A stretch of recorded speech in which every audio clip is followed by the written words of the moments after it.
बलिए गिरिराज महाराज की जय। गुरवी गौरचंद्राय राधिकाय तदालये कृष्णाय कृष्णभक्ताय तद्भक्ताय नमो नमः।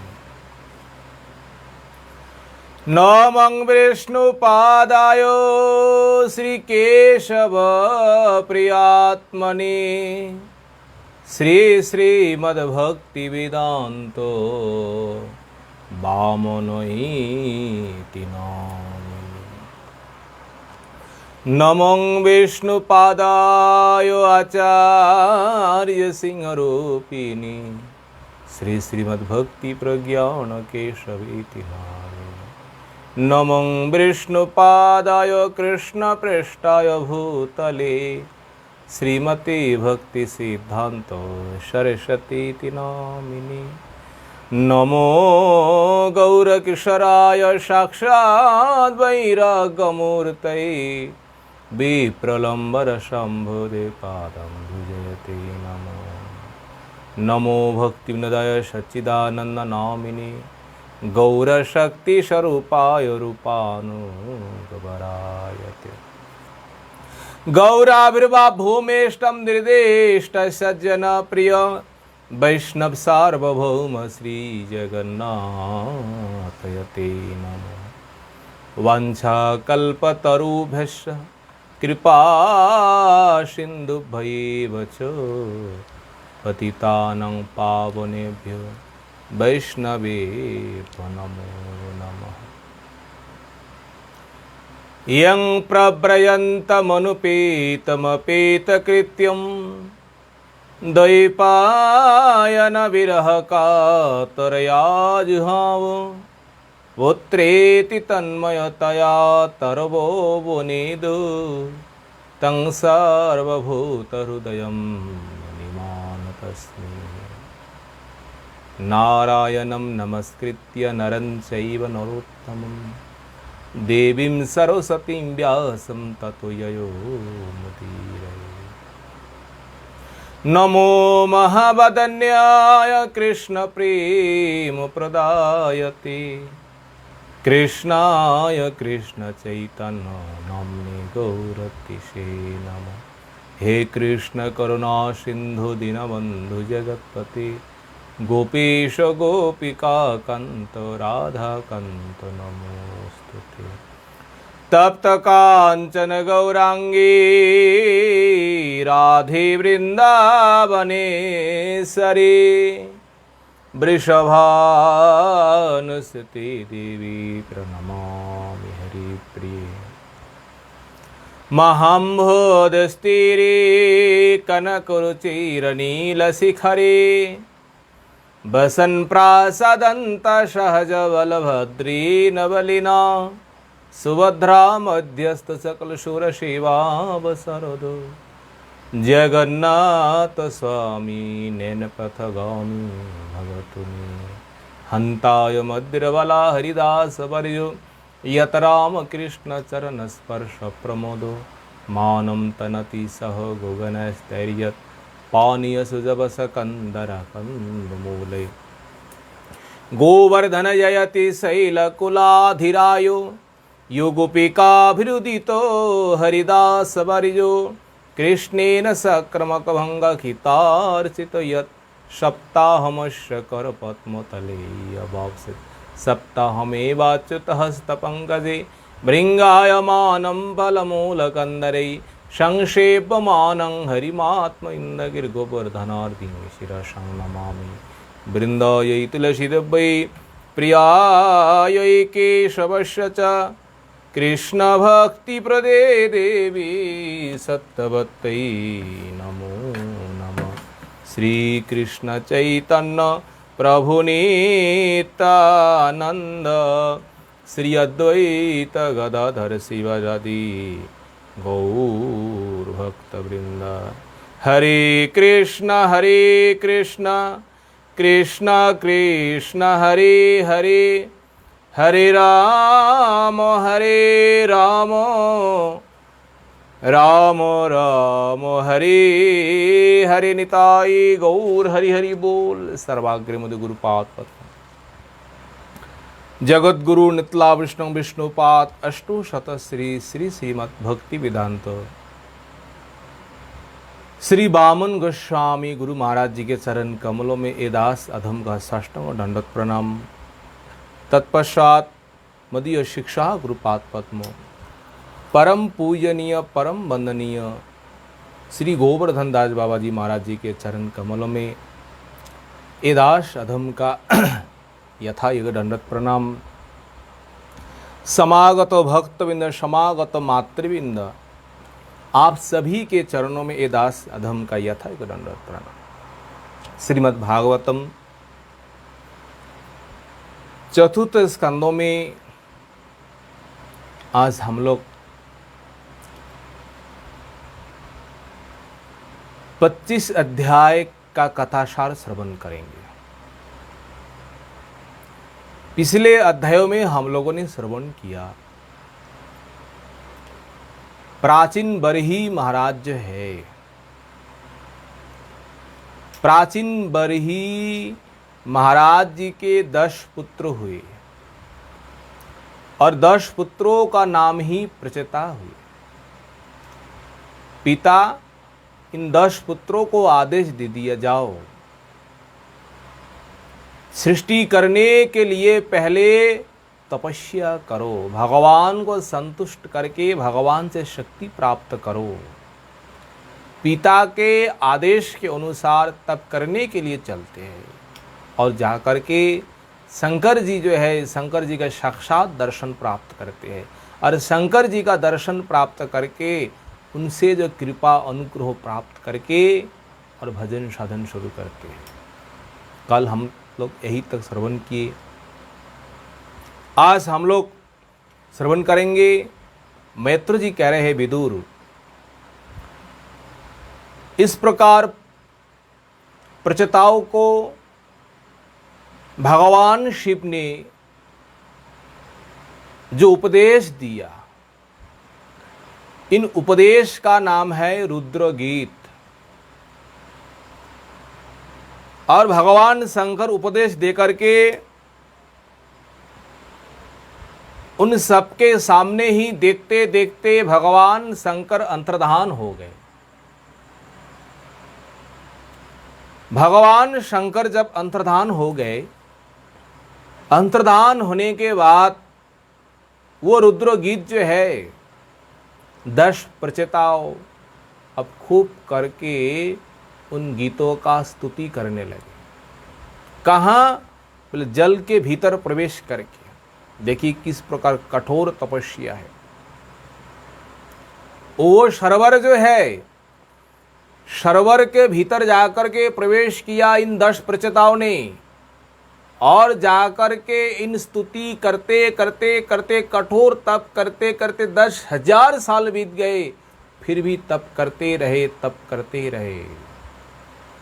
ये कहने के बाद मैत्र जी कहते हैं, हे विदुर, प्राचीन बर्हिषम शत्रो कर्मस्य आसक्त मानसम नारदो अध्यात्म तत्त्वज्ञ कृपालुहु प्रत्यबोधयत्। कर्मो आसक्तो प्राचीन बरही महाराज, कर्मों को छोड़ करके और कुछ जानते नहीं। इनकी इस प्रकार महिमा है। पृथ्वी मंडल में ऐसा कहीं स्थान नहीं था जहां जाकर के प्राचीन बरही महाराज उन्होंने यज्ञ नहीं किया, हवन नहीं किया, कर्म कांडियों का अनुष्ठान नहीं किया। पृथ्वी पर हर स्थान में जाकर के कुश बिछा करके उन्होंने हवन किया है, यज्ञ किया है। इसीलिए तो इनका नाम हुआ है प्राचीन बरही।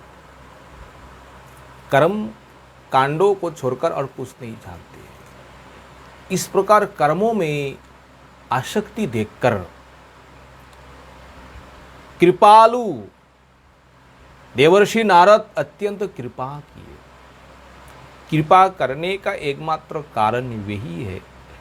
अब देवर्षि नारद मन में वही सोच रहे हैं, ये तो हमारे भक्तों का ही परिवार में है, जिन भक्तों को मैंने कृपा किया है उन्हीं के वंशों में आए हुए हैं, तो इनको भी कर्मोकांड से उद्धार करना है। ध्रुव महाराज जी के वंशों में आए हुए हैं। ध्रुव महाराज जी को देवर्षि नारद ने भगवत उपदेश देकर के भगवत दर्शन कराया। आज वही वंशों में ये प्राचीन बरही और इस प्रकार कर्मों में लगे हुए हैं। कृपा करने के लिए एक दिन देवर्षि नारद प्राचीन बरही महाराज जो है उनके पास स्वयं आए और स्वयं आकर के महाराज जी से बोलने लगे, महाराज ध्यान से सुनिए, तुम किस कर्मों से आत्मा को जो शांति है, आत्मा को कल्याण जो है तुम करना चाहते हो, वो तो एक कर्म होना चाहिए ना। तुम जिस कर्मों को कर रहे हो, इस कर्मों के द्वारा आत्मा का शांति कभी नहीं होगा। आत्मा का शांति तो दूर की बात है महाराज। ये संसार की दुख जो है ना, कर्मों के द्वारा कभी भी संसार की दुख निवृत्ति नहीं होती। और जब तक दुख की निवृत्ति नहीं होती है, तब तक आपका सुख कहाँ है? सुख आप कहाँ से प्राप्त करेंगे? इसलिए महाराज, आप जो कर्म कर रहे हैं ना, इसी कर्मों को छोड़ दीजिए। देखिए, संसार में जब तक हम कर्मों मार्गों में विचरण करेंगे, कर्मों के द्वारा कभी भी कर्मों का बंधन को हम नाश नहीं कर पाएंगे। कर्मों के द्वारा कर्मों का बंधन ही होते जाएंगे। तो कर्मों को नाश करने के लिए तो कौन सा कर्म चाहिए?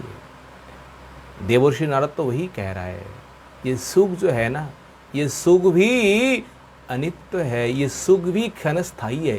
क्योंकि जिन कर्मों के द्वारा हम सुख को प्राप्त कर रहे हैं, वो कर्मों ही अनित्य है। तो कर्मों के द्वारा जो फल पाना है, तो वो वस्तु भी अनित्य होंगे। इसलिए कर्मों के द्वारा हम जो कुछ प्राप्त करते हैं, ये सब अनित्य है। 2 दिन बाद आंखों के सामने नाश हो जाएंगे। तो ऐसे कर्मों का करने का क्या लाभ है?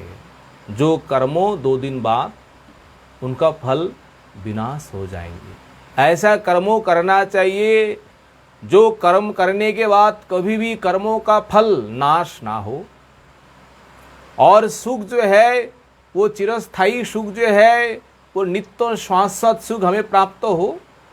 ऐसा तो कर्म करना चाहिए। तो हम इस प्रकार कर्म कर रहे हैं, जिस कर्मों के द्वारा ना तो हमें वास्तविक सुख, ना तो हमें दुख निवृत्ति हो रही है। देवर्षि नारद ने इस प्रकार खूब करके समझे, महाराज इन कर्मों कांडों का चक्र आप छोड़ दीजिए। कर्म कांडियों को चक्रों छोड़ करके आप भगवान का भजन करिए, भगवान का साधन करिए। इस प्रकार जब देवर्षि नारद बोले,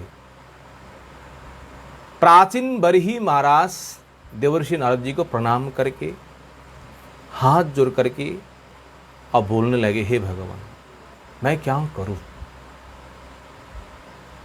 मेरी बुद्धि जो है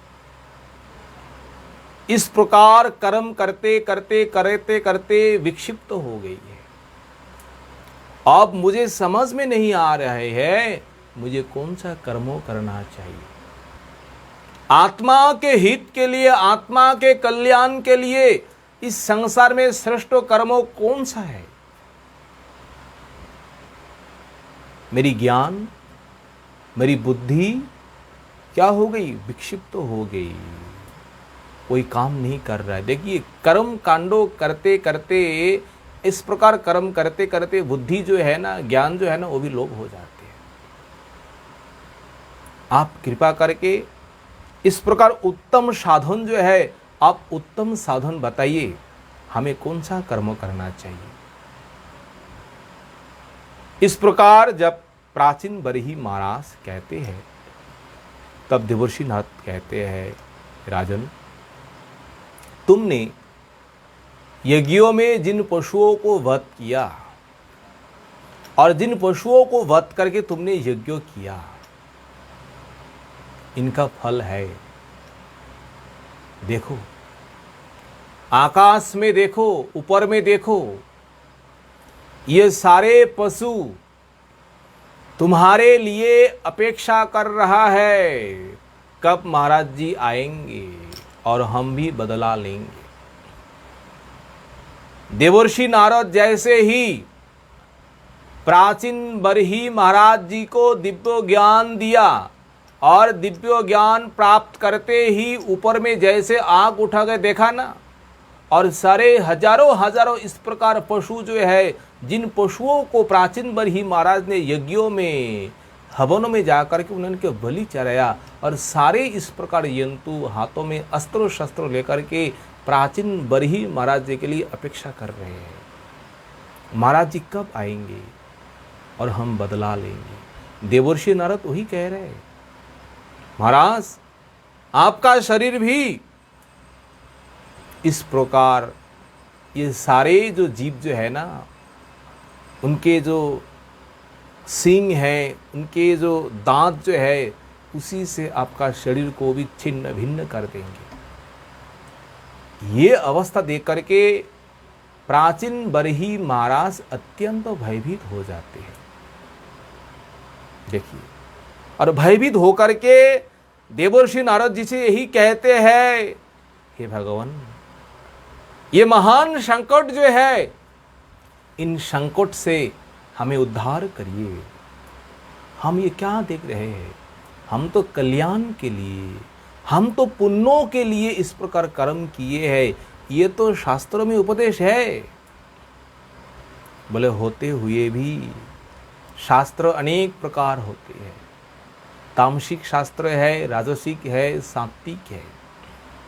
आप किस प्रकार उपदेश को मान रहे हैं, किस प्रकार कर्म को कर रहे हैं, यही आपका विचार होंगे।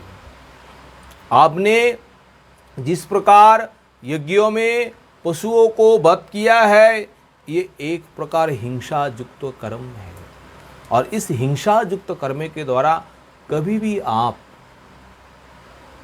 पर जगत में, परलोक में आप सुख शांति कभी भी प्राप्त नहीं कर पाते। अब देखो, तुम्हारे लिए ये अपेक्षा कर रहे हैं। प्राचीन बरही महाराज जी को आपको भय हो रहा है। अब महाराज जी से यही प्रार्थना कर रहे हैं देवर्षि नारद जी से, आप कृपा करके इस विपद से हमें उद्धार करिए। देवर्षि नारद कहते हैं, हाँ, इसका भी उपाय है। बोले क्या उपाय है, आप कृपा करके बताइए। देवर्षि नारद कहते हैं, बोले इसका भी उपाय है। बोले तुम ध्यान से सुनो। बोले क्या है, बोले इसके लिए मैं तुम्हारे निकट इतिहास सुनाता हूं, वो इतिहास तुम ध्यान से सुनो। और ये इतिहास ये है, पुरंजन का आत्म विषयक कथा है। इस कथा श्रवण के द्वारा, इसी कथा को मनन के द्वारा आपके भीतर आध्यात्मिक ज्ञान, वैराग्य जो है वो हो ही जाएंगे। इसलिए ध्यान से सुनो। आप देवर्षि नारद प्राचीन बरही महाराज जी के सामने पुरंजनी की कथा जो है, भागवत में जो वर्णन है, ये कथा वर्णन करने जा रहे हैं। ध्यान से सुनिए। ये पुरंजन और पुरंजनी कोई और है नहीं है, ये संसार में हम सब ही है। पुरंजन एक जीव आत्मा है, आगे जाकर के विस्तार पूर्वक समझाएंगे, पहले तो कथा सुनो। पुरंजन नामक एक राजा था जिनकी ख्याति कीर्ति इसी संसार में चारों ओर फैली थी। हर जगह में उनकी गुणगान सुनाई देते। हाँ, पुरंजन महाराज, उनके समान ऐसा कौन हो सकता है? धर्मज्ञ है, नीतिज्ञ है। तो पुरंजन इसी संसार में निवास के लिए अपने मनपसंद स्थान उन्होंने अब देख रहा है कहां ऐसा स्थान है जो हमारे लिए अत्यंत प्रिय स्थान हो। पुरंजन हर जगह में उन्होंने घूम के आते हैं, पर ऐसा कहीं स्थान नहीं मिलते जहां जाकर के उनको सुख मिले। ऐसा उनके लिए मनपसंद स्थान कहीं पर नहीं मिल रहा है। देखिए, ये पुरंजन जो है ना, पुरंजन का भी एक मित्र था, जिन मित्रों का नाम है अभिज्ञातो। न अभिज्ञातो न विज्ञातो इति अभिज्ञातो, जिनके बारे में न विज्ञातो हमारा कोई ज्ञान नहीं चलता है, जिनके इच्छा जो है उनका इच्छा भी हम कोई नहीं जान पाते हैं, वह है अभिज्ञातो। अभिज्ञातो उनका परम मित्र था। एक समय पर मित्र को भूल करके पुरंजन और इसी संसार में ढूंढ रहा है एक सर्वश्रेष्ठ स्थान के लिए, जहाँ जाकर के उनको अत्यंत सुख मिले, अत्यंत शांति मिले। पर सारे संसार उन्होंने घूम करके आए, ऐसा कहीं स्थान नहीं मिला जहाँ जाकर के उनको अत्यंत सुख मिल जाए। ऐसे घूमते घूमते घूमते घूमते एक दिन पुरंजन ने क्या किया, हिमालय के निकट उन्होंने पहुंच गए। हिमालय के निकट पहुंच करके पुरंजन को एक अत्यंत सुंदर नगर उनको दिखाई दिया। देखिए, जो सुंदर नगर है और जिन नगर के चारों ओर वन उपवन सब कुछ भरे हुए हैं, जिन नगरों में कोई किसी वस्तु का कोई अभाव था ही नहीं है, सब कुछ परिपूर्ण है। ये नगर जो है ना, क्या दिव्य है महाराज। नगर में प्रवेश करने के लिए 9 दरवाजे हैं और ये 9 दरवाजाओं में 7 दरवाजा जो है ना ऊपर की ओर है और 2 दरवाजे नीचे की ओर है। अगर इन पुरी में अगर कोई प्रवेश करे, इन नगर में ये प्राचीर जो है ना चारों ओर घेरे हुए हैं और नगरों में जो गृह जो है ना अत्यंत अत्यंत सुंदर है और प्रत्येक गृह के ऊपर ये सोने का शिखर युक्त भवन है। प्रत्येक भवनों के ऊपर सोने का शिखर है। इस प्रकार बने हुए सुशोभित नगर था। वह का भूमि भी विचित्रो विचित्र मणियों से बनी हुई थी। भूमि चारों ओर भूमि के ऊपर मणि बिछा हुआ है। सभी साधनों से परिपूर्ण था वह नगर। महाराज जी पुरंजन इस नगर को देख करके अत्यंत उनका मन उसमें चले जाते हैं। उनका खूब पसंद हुआ है, भाई ऐसा होना चाहिए नगर, भवन तो ऐसा ही होना चाहिए घर। पर उन्होंने क्या किया है, नगर के सामने एक सुंदर बगीचा थी और जिस बगीचा में उन्होंने खूब करके आनंद के साथ भ्रमण कर रहे, इधर से उधर इधर से उधर। और भ्रमण करते करते महाराज क्या कहे, उसी बगीचा से कहीं से एक सुंदर एक युवती और अपने साथ सेवक भी है, सेविकाएं भी है, साथ में लेकर आ रही है। और पुरंजन महाराज देख रहा है जिन युवती की सौंदर्य, पुरंजन महाराज देख करके उनका मन एकदम वही चले जाते हैं। इन युवती की किस प्रकार देखिए सुंदरता है, उनकी दांत किस प्रकार है, उनकी नासिका, उनकी कर्णों, उनकी होठ, उनकी कपल किस प्रकार सौंदर्य है, किस प्रकार शोभित है, किस प्रकार उन्होंने ये बसन जो है आभूषण पहने हुए हैं। ये स्त्री जो है ना श्यामा थी, श्याम वर्णों की, अत्यंत अद्भुत इनकी शोभा। इनके दास जो है ना, 10 तो दास है और एक दास प्रधान है जो सबसे बलवान है, और दासियां भी अनेक थी। क्या कहे इनकी उपमा। और इन स्त्री के सांप, 5 माथे वाला एक सांप उनके साथ साथ ही घूम रहे हैं, उनको रक्षा कर रही है। इस प्रकार सौंदर्यवती, इस प्रकार स्त्री को देख करके महाराज अत्यंत मोहित हो गया।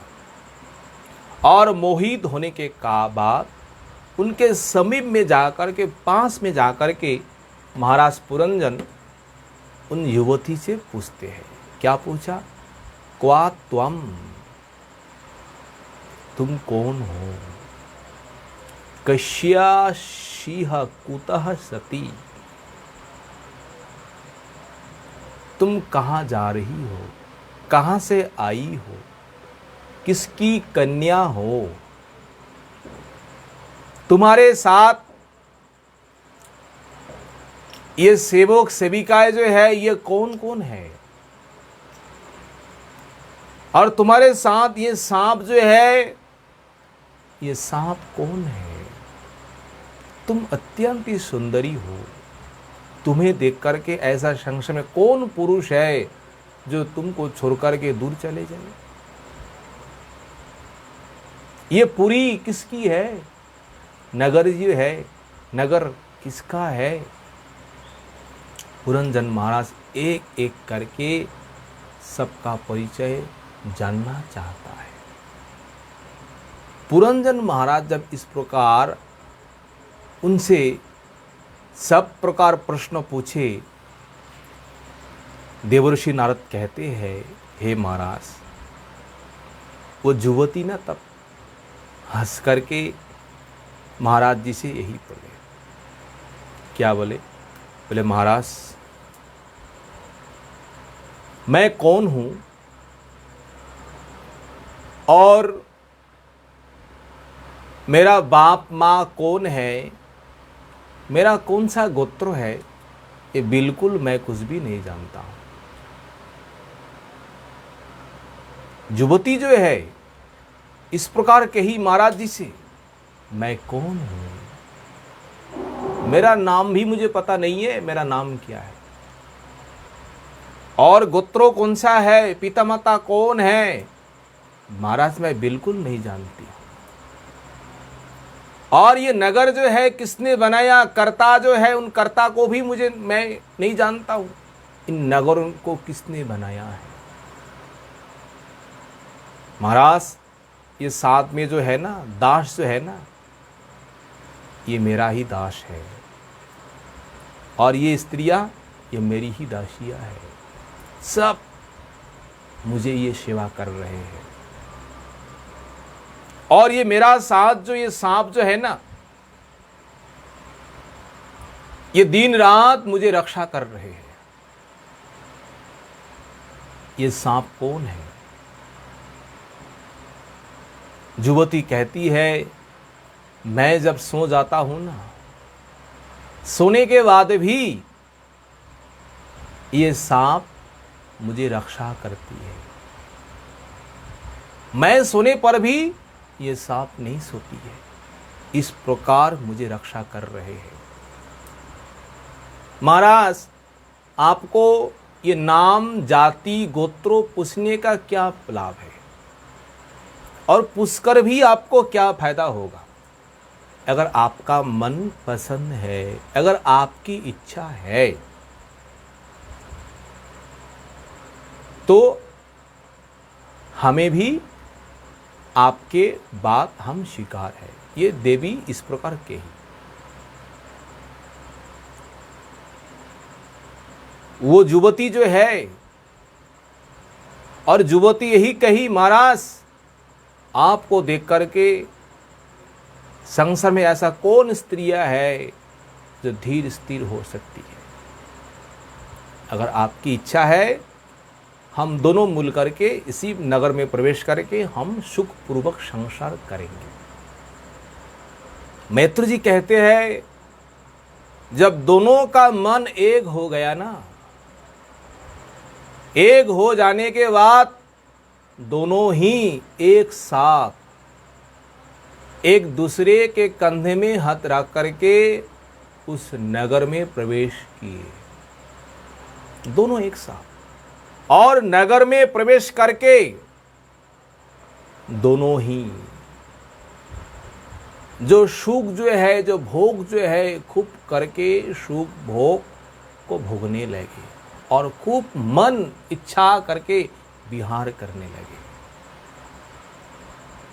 उसी नगर में सब कुछ है, घूमने के लिए बगीचा है, बाग है, नहाने के लिए सरोवर है, और सरोवरों के चारों ओर कमल खिले हुए हैं, और अनेक प्रकार उसमें पशु जो है ना, उस सरोवर के ऊपर जलकेली कर रहे हैं, जैसे राजहंस है, चक्रवाक है, इत्यादि इत्यादि।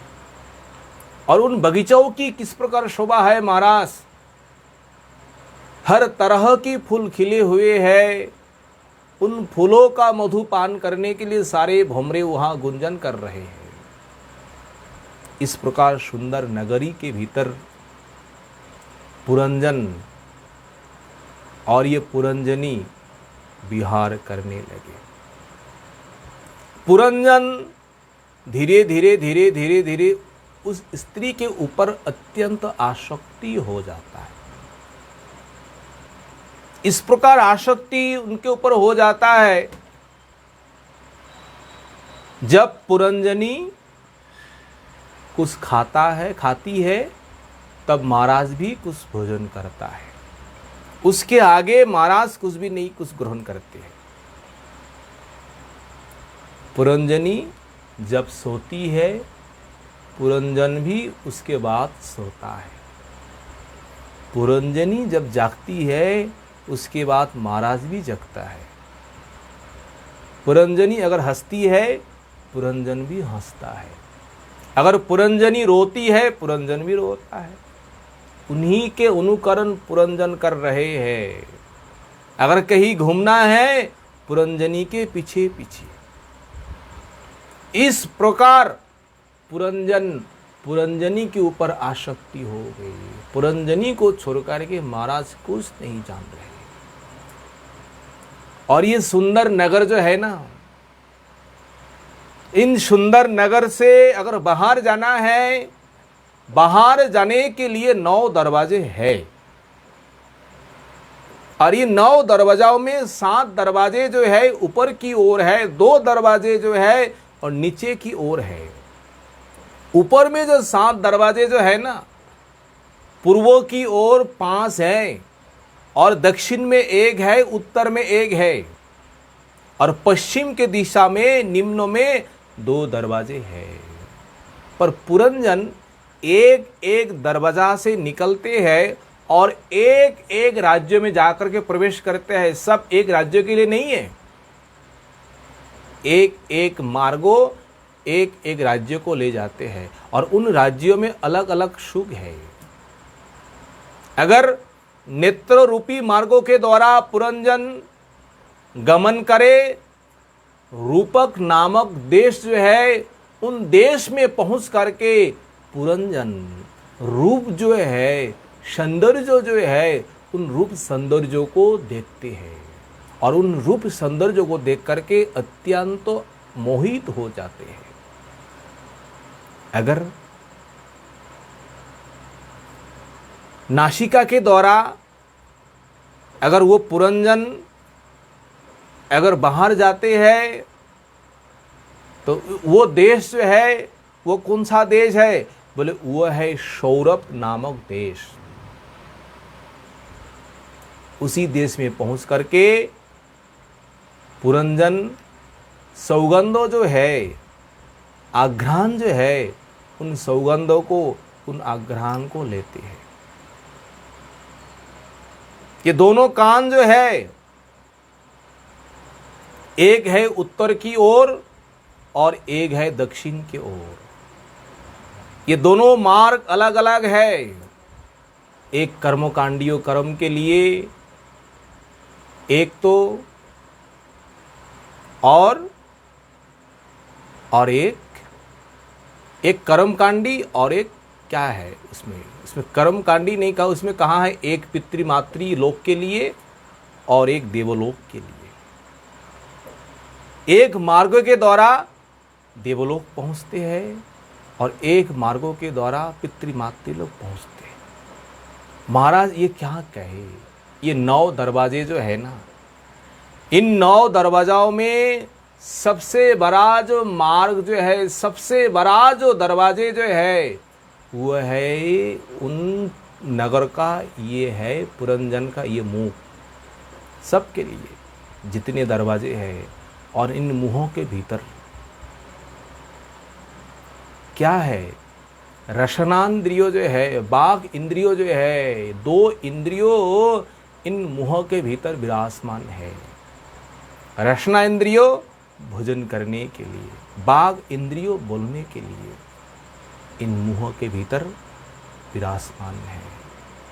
और 2 पश्चिम दिशा के और 2 जो द्वार है, एक तो विषय सुख भोगने के लिए और एक है मलमूत्र को त्यागने के लिए।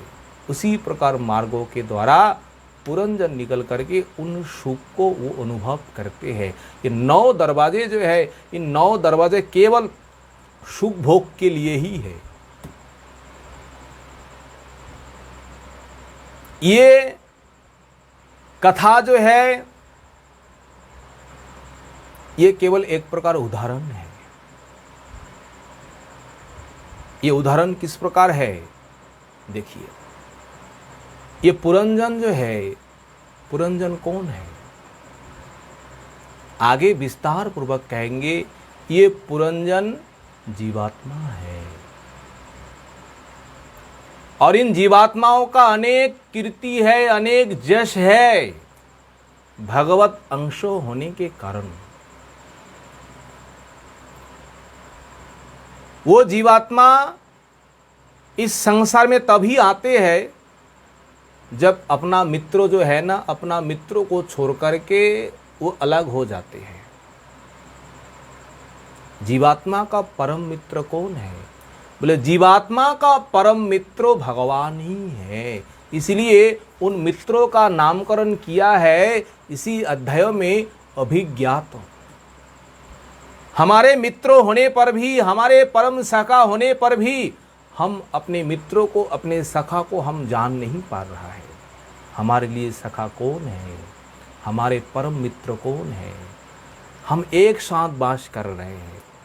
द्वा सुपर्णा सजुजा सखाया समाने भिक्षम पुरुषम निम। एक स्थान में रहते हुए भी हम एक के ओर हम एक नहीं देख रहे हैं। हम सखा को पीछे करके हम अलग की ओर हम देख रहे हैं। अर्थात भगवान की ओर हमारा दृष्टि नहीं है, भगवान को पीछे करके माया की ओर हमारे सबका दृष्टि है। और जिस दिन से हम अपने परम मित्र सखा को भूल करके हम अलग हो गए, उसी दिन से इस संसार में हम भ्रमण कर रहे हैं। देखिए, इसलिए कहाँ है अभिज्ञातो, जिनका ज्ञान हमारे भीतर नहीं है, वो मित्र हमारे लिए क्या करना चाहते हैं, उनके मन में क्या इच्छा है, कोई भी ज्ञान हमारे भीतर नहीं है। और उसी दिन से हम संसार में भ्रमण कर रहे हैं। और इसी संसार में जितने प्रकार योनियां हैं, सब जूनी में जीवात्मा जाकर के भोग करके आई हुई है। और किसी भी जूनी में जाकर के जीवात्मा को मन पसंद उनको नहीं हो रहा है, क्योंकि उसमें भी तो सुख है, विषय सुख, विषय भोग तो प्रत्येक शरीर के भीतर, प्रत्येक जीव जंतु के भीतर है। होने पर भी मानव शरीर में जिस प्रकार आनंद है, मानव शरीर में जिस प्रकार सुख है, भोग है, जीवात्मा के लिए इस प्रकार सुख, इस प्रकार भोग और किसी योनि में नहीं है। विशेष करके मानव जीवन में एक सुविधा है। क्या सुविधा? जीवात्मा को अपने आप को उद्धार करने के लिए उनके पास ये सुविधा है। अगर जीवात्मा चाहे अपने को उद्धार कर सकते हैं, अगर जीवात्मा चाहे अपने को बंधन कर सकते हैं। पर जीवात्मा संसार में हर जगह में घूम घूम करके कहीं पर भी उनको मन पसंद नहीं होता है। भाई, ये स्थान अच्छा नहीं लगता है। जब हिमालय के तट चले गए ना, और हिमालय के तट में जाकर के जब वो नगर देखा, और वो नगर ही ये मानव शरीर है। और हिमालय तट कहने का यही तात्पर्य है, ये हिमालय के तट में ही भारतवर्ष जो पुण्य भूमि जो है वही विराजमान है। और यही पर धर्म कर्म वर्णाश्रम धर्म जो कुछ भी है भारत भूमि में ही होते हैं और किसी भूमि में नहीं है। और वही पर जो ये मानव शरीर जो है ना, शरीर को देख करके उनको अत्यंत पसंद हुआ है। हाँ, ये शरीर ही हमारे लिए ठीक है, ये शरीर ही जीवात्मा के लिए ठीक है, भोगने का स्थान है, मुक्ति के लिए परम उपाय है।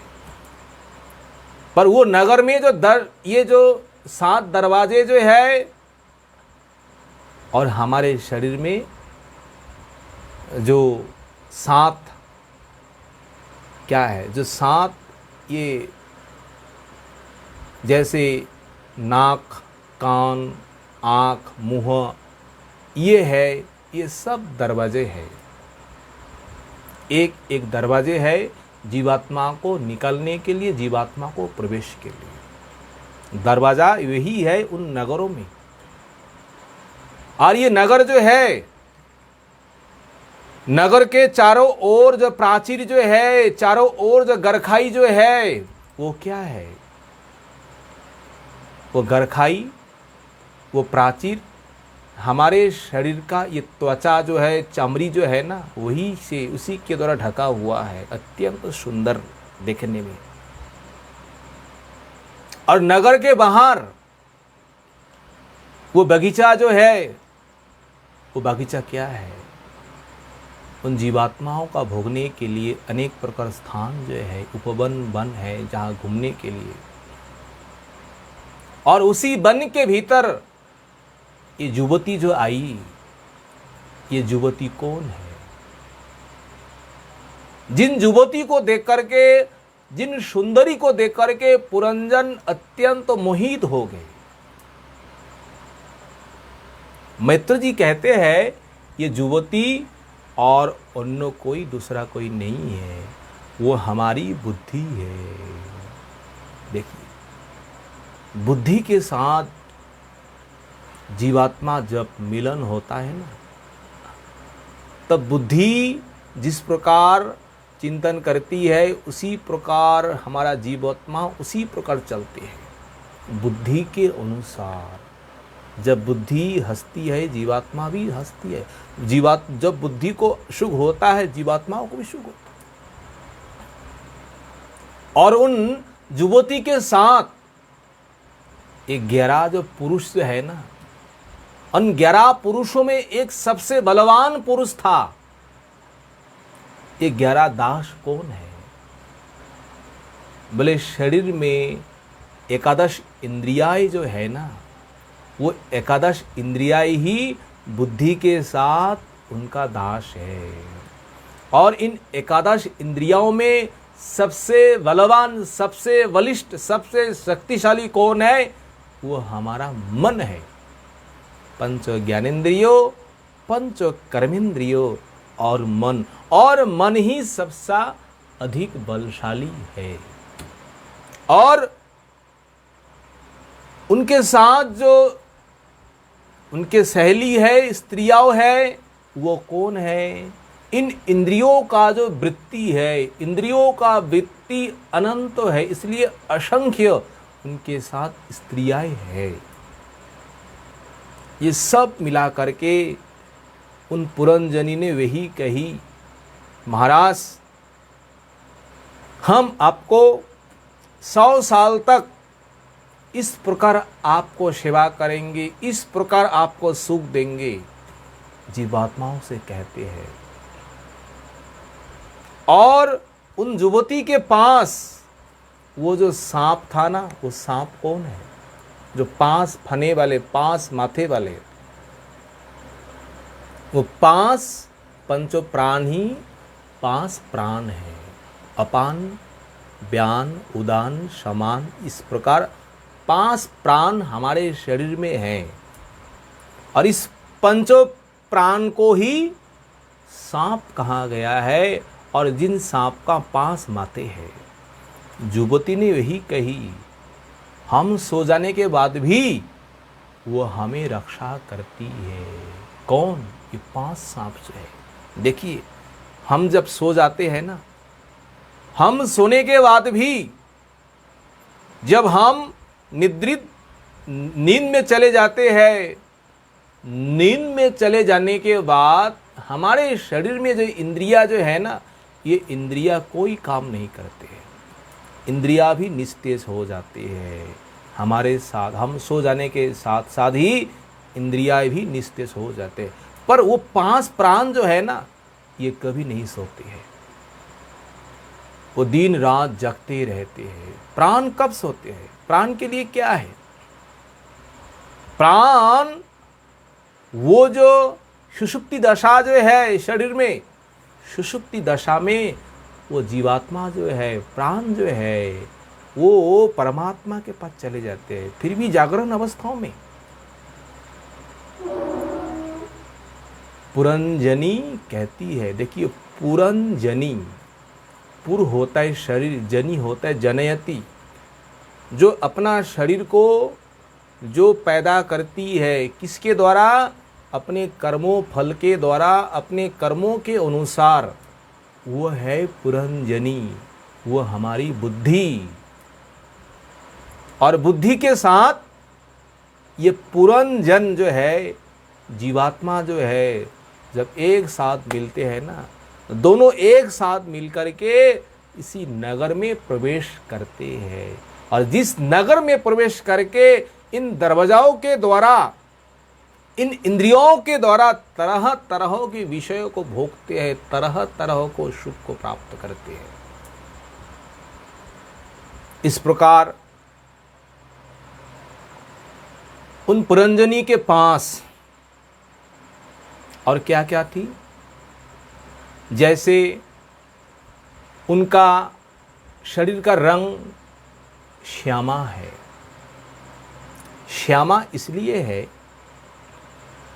बुद्धि के ऊपर अज्ञान इस प्रकार पड़ी हुई है, अज्ञानों के द्वारा बुद्धि इस प्रकार ढकी हुई है, जिस अज्ञान के कारण, तमोगुण के कारण उनका रूप श्यामा हो गई। श्यामा होता है अज्ञान, अंधेरा। और उनमें जो तरह तरह की उनका आभूषण है, उनका शरीर का अंगो है ना, उसको भी एक एक करके वर्णन किए हुए हैं। उन बुद्धि रूपी पुरंजनी की। अब पुरंजन के साथ एक साथ मिले हुए हैं। अब आगे चल कर पुरंजन के साथ किस प्रकार विहार करेंगे, किस प्रकार सुख को भोगेंगे और किस प्रकार पुरंजन उन पुरंजनी को लेकर के उस नगर में निवास करते हैं, ये कथा जो है आगे जाकर के देवर्षि नारद वर्णन कर। देखिए, ये कथा केवल दृष्टांतों के साथ ये समझा रहा है। वास्तव में ये पुरंजन, पुरंजनी, जीवात्मा, शरीर, ये मन, बुद्धि, जो कुछ भी है, इंद्रियां है, सब यही है। इसलिए वो प्राचीन बरही महाराज जी का ज्ञान उत्पन्न कराने के लिए, वैराग्यों के लिए, उनके मंगल के लिए ये उपाख्यान कह रहे हैं, ये इतिहास कह रहे देवर्षि नारद। ये सुनने के बाद हमें ज्ञान होंगे, वैराग्य होंगे, क्योंकि शरीर ऐसा ही है, हमारा इस प्रकार ही भोग है। भोग तभी हो रहे हैं जब हम अपने परम मित्र को भूल करके संसार में चले हुए हैं। इस प्रकार अनेक कथा है, कथा हम लोग आगे श्रवण करेंगे। समय भी हुए है। वांछा कल्पतरुभ्यश्च कृपा सिन्धुभ्य एव च पतितानां पावनेभ्यो वैष्णवेभ्यो नमो नमः। हरे कृष्ण कृष्ण कृष्ण हरे हरे, हरे राम राम राम हरे हरे। सभी भक्तों के चरणों में दास अधम का कोटि कोटि दंडवत प्रणाम। अगर कथा में कहीं भूल त्रुटि हुए आप समाप्त करिए।